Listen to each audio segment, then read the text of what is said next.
നമ്മൾ റോൾ മോഡലാക്കേണ്ട കുടുംബ ജീവിതം ആരുടേതാ?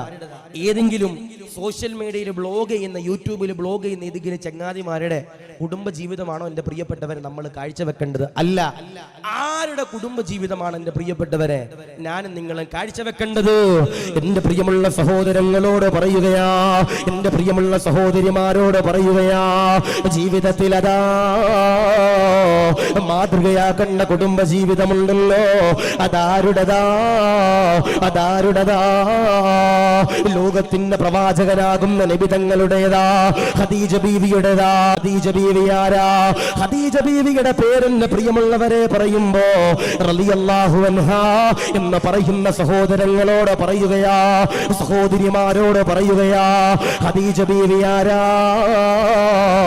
ഖദീജ ബീവി ആരാ? നബി തങ്ങളുടെ ജീവനാ, നബി തങ്ങളുടെ പ്രാണനാ, നബി തങ്ങളുടെ എല്ലാമെല്ലാമാ.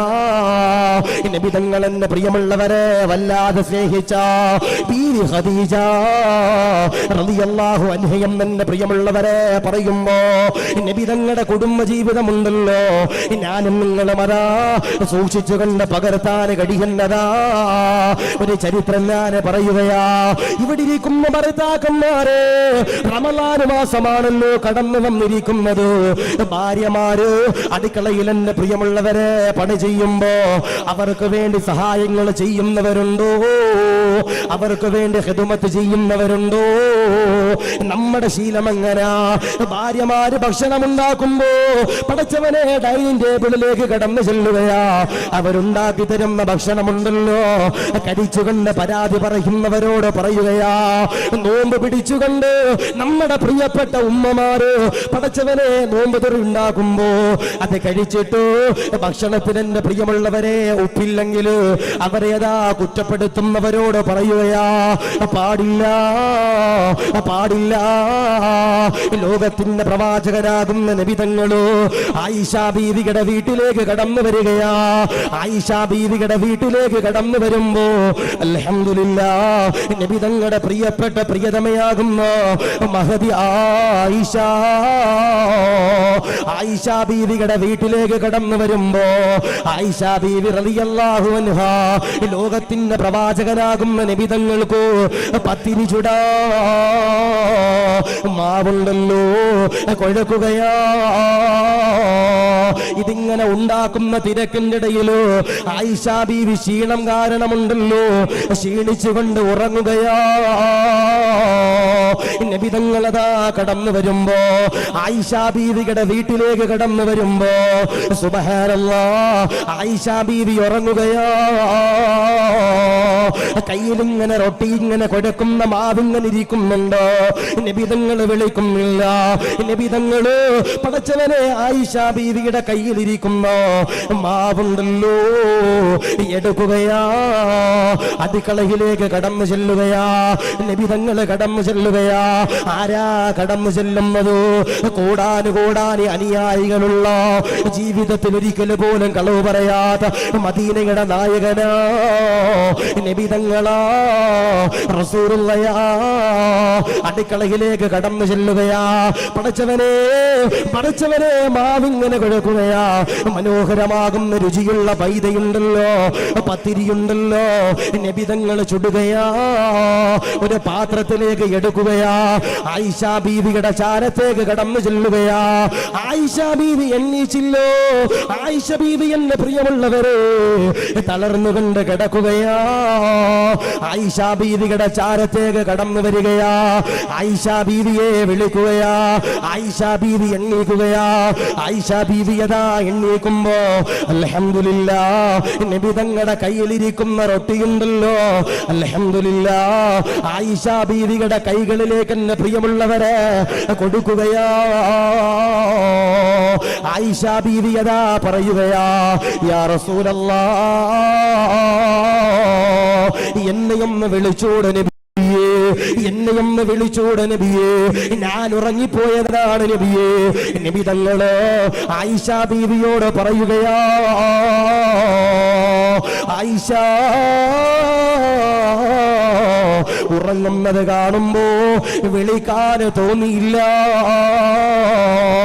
നീ ഉറങ്ങുന്നത് കാണുമ്പോ, ക്ഷീണിച്ചുകൊണ്ട് കിടക്കുന്നത് കാണുമ്പോ വിളിക്കാൻ തോന്നിയില്ല ആയിഷ എന്നതാ നബിതങ്ങള് പറയുമ്പോ, നബിതങ്ങള് കയ്യിലിരിക്കുന്ന പത്തിരിയുണ്ടല്ലോ ആയിഷ ബീവിയുടെ വായിൽ ഇങ്ങനെ വെച്ചു കൊടുത്തെന്ന് ചരിത്രങ്ങൾ പറയുമ്പോ എന്തിനാ പറഞ്ഞത്? അതാണ് സ്നേഹമെന്ന് പറയുന്നത്, അതാണ് ബഹുമാനമെന്ന് പറയുന്നത്, അതാണ് മുഹബ്ബത്ത് എന്ന് പറയുന്നത്. ഇൻസ്റ്റഗ്രാമിന് വേണ്ടി വീഡിയോ എടുക്കലല്ലോ, ഫേസ്ബുക്കിന് വേണ്ടി വീഡിയോ എടുക്കലല്ലോ, യൂട്യൂബിന് വേണ്ടി വീഡിയോ എടുക്കലല്ല. സ്വന്തം ഭാര്യയുടെ ശരീരമുണ്ടല്ലോ കച്ചവട ചരക്കായിട്ടോ യൂട്യൂബിലൂടെ ബ്ലോഗ് ചെയ്യുന്നവരെ പറയുകയാ, പാടില്ല പാടില്ല പാടില്ല. നബിതങ്ങള് ആയിഷ ബീവി റളിയല്ലാഹു അൻഹ അടുക്കളയിൽ കഷ്ടപ്പെട്ടപ്പോ നബിതങ്ങൾ ആയിഷ ബീവിയുടെ കൂടെ എന്റെ പ്രിയപ്പെട്ടവർ അടുക്കളയിൽ കയറി കഷ്ടപ്പെട്ടെന്ന് ചരിത്രങ്ങൾ പറയുമ്പോ അതാണ് സ്നേഹം എന്ന് പറയണത്. നമ്മളാണേലോ നമ്മള് നമ്മുടെ പ്രിയപ്പെട്ട സഹോദരിമാര് ഈ ഹൈദുള്ള സമയം നമ്മുടെ പ്രിയപ്പെട്ട സഹോദരിമാർക്ക് വല്ലാത്ത പ്രയാസമുള്ള സമയമാണ്. അല്ലാഹുവേ, ഞങ്ങളുടെ പ്രിയപ്പെട്ട ഭാര്യമാർക്ക് നീ ആഫിയത്തും ദീർഘായുസ്സും കൊടുക്കണേ അല്ലാ, ഖൈർ കൊടുക്കണേ അല്ലാ. ഈ പീരീഡ്സ് ഹൈദ് ഉള്ള സമയം എന്ന് പറഞ്ഞാൽ നമ്മുടെ ഭാര്യമാർക്ക് ഭയങ്കര ബുദ്ധിമുട്ടുള്ള സമയമാണ്. ആ സമയത്ത് ചിലപ്പോൾ നമ്മുടെ ഭാര്യമാർക്ക് ആ സാധുക്കൾക്ക് ചിലപ്പോൾ ഭക്ഷണം ഉണ്ടാക്കാൻ കഴിയണമെന്നില്ല, വയറുവേദന ഉണ്ടാവും, ചിലപ്പോൾ മാനസികപരമായിട്ട് പ്രശ്നം ഉണ്ടാവും. ആ സമയത്ത് നമ്മുടെ ഭർത്താക്കന്മാർ ഒരിക്കലും നമ്മുടെ ഭാര്യമാർ എന്ത് ചെയ്യാൻ പാടില്ല, കുറ്റപ്പെടുത്താൻ പാടില്ല. അവർക്ക് വയ്യാനായിട്ടല്ലേ, സുഖമില്ലാനായിട്ടല്ലേ. നമ്മൾ പുറത്തു പോയിട്ട് വരുമ്പോ നമ്മുടെ ഭാര്യക്ക് സുഖമില്ലാതെ നമ്മുടെ ഭാര്യമാർ എന്റെ പ്രിയപ്പെട്ടവരെ കിടക്കുമ്പോ ചില ഭർത്താക്കന്മാർ അവരുടെ അവസ്ഥ മനസ്സിലാക്കാതെ അവരുടെ വയറ്റിലും അവരുടെ നെഞ്ചത്തും അവരുടെ നടുവിലൊക്കെ ചവിട്ടിയിട്ട് അടുക്കളയിൽ പോയി ഭക്ഷണം ഉണ്ടാക്കാൻ പറഞ്ഞ ചില ഭർത്താക്കന്മാരുണ്ട്. അല്ലാഹു കാത്തിരിക്കുമാറാവട്ടെ. പാടില്ല. ഭാര്യമാരെ ഭർത്താക്കന്മാർ എന്ത് ചെയ്യണം? അടുക്കളയിൽ കയറിയിട്ട് എന്റെ പ്രിയപ്പെട്ടവരെ സഹായിക്കാൻ കഴിയണം. അവര് ഭക്ഷണം ഉണ്ടാക്കുമ്പോ അവരുടെ കൂടെ ഒന്ന് കയറിയിട്ട് എന്റെ പ്രിയപ്പെട്ടവരെ ആ ഭക്ഷണം ഒന്ന് ഉണ്ടാക്കി കൊടുക്കാൻ കഴിയണം. ഇന്നിപ്പോ ചില ഭർത്താക്കന്മാർ ചെയ്യുന്ന കാര്യങ്ങളുണ്ട്. ഇപ്പൊ റമളാൻ മാസം, ഈ റമളാൻ മാസത്തിൽ നമ്മൾ എന്ത് ചെയ്യും? പള്ളിയിലെ ഉസ്താദ്മാരെയൊക്കെ നോമ്പ് ഉറപ്പിക്കാൻ വേണ്ടി എന്ത് ചെയ്യും? പള്ളിയിൽ വിളിപ്പിക്കോ. ഇവിടെ ഉണ്ടാ ഇവിടെ ഇപ്പൊ ഈ ഉസ്താദന്മാർക്ക് ഭക്ഷണം വീട്ടിൽ തന്നെ ആയിരിക്കും, എല്ലാവരും നാട്ടുകാരായതുകൊണ്ട് സ്വന്തം വീട്ടിലായിരിക്കും ഭക്ഷണം. ഇപ്പൊ നമ്മുടെ ഈ കേരളത്തിലേക്ക് ഇപ്പൊ ചില സിസ്റ്റർ ഇറങ്ങിയിട്ടുണ്ട്. എന്തറിയോ? ചില പള്ളി കമ്മിറ്റിക്കാർ, അത് എന്നോട് ആർക്കും വെറുപ്പൊന്നുണ്ട്. ഇപ്പൊ ഈ നാട്ടിലൊന്നും പ്രശ്നം ഉണ്ടാവില്ല. കാരണം ഇവിടെ ആകെ 8 കിലോമീറ്റർ ഉണ്ട്, അതിൽ 1 കിലോമീറ്റർ എയർപോർട്ട് കൊണ്ടുപോയി, ബാക്കി 7 കിലോമീറ്റർ നമുക്കുള്ളത്. അപ്പൊ വീടൊക്കെ നമ്മുടെ ഈ പരിസരത്തുണ്ട്. ഉസ്താദ്മാർക്ക് ജോലി ചെയ്ത് കഴിഞ്ഞാൽ അവർക്ക് വീട്ടിൽ പോയി ഭക്ഷണം കഴിക്കാനുള്ള സൗകര്യമുണ്ട്. ഞങ്ങളുടെ ഈ നാട്ടില് കേരളത്തിലൊക്കെ ഇപ്പൊ ഈ ചില പള്ളി കമ്മിറ്റിക്കാർ, ചില വിവരമില്ലാത്ത പള്ളി കമ്മിറ്റിക്കാർ, ഒരെട്ടും പൊട്ടും തിരിയാത്ത ചില നട്ടലില്ലാത്ത ചില കമ്മിറ്റിക്കാരെന്ന് കേരളത്തിലുണ്ട്. എങ്ങനെയെന്നറിയോ? ഉസ്താദന്മാരെ ജോലിക്ക് വെക്കുമ്പോ ശമ്പളമൊന്നും വലിയ ശമ്പളമൊന്നും ഉണ്ടാവില്ല, ഭക്ഷണം ഉണ്ടാവില്ല. ആ ഭക്ഷണത്തിന്റെ പൈസ ഉസ്താദെ ഞങ്ങൾ തരാം. എന്താ പറയാ? ഭക്ഷണം ഞങ്ങൾ തരില്ല, ഭക്ഷണത്തിന്റെ പൈസ ഞങ്ങൾ തരാം ഉസ്താദെ. അത് 800, 700, 500, 200 വീടുകളുള്ള മഹലിൽ നിന്ന് ഒരു നേരം ഒരു ഉസ്താദിന് എന്റെ പ്രിയപ്പെട്ടവരെ ഭക്ഷണം കൊടുക്കാത്ത എത്രയോ പള്ളി കമ്മിറ്റിക്കാര്.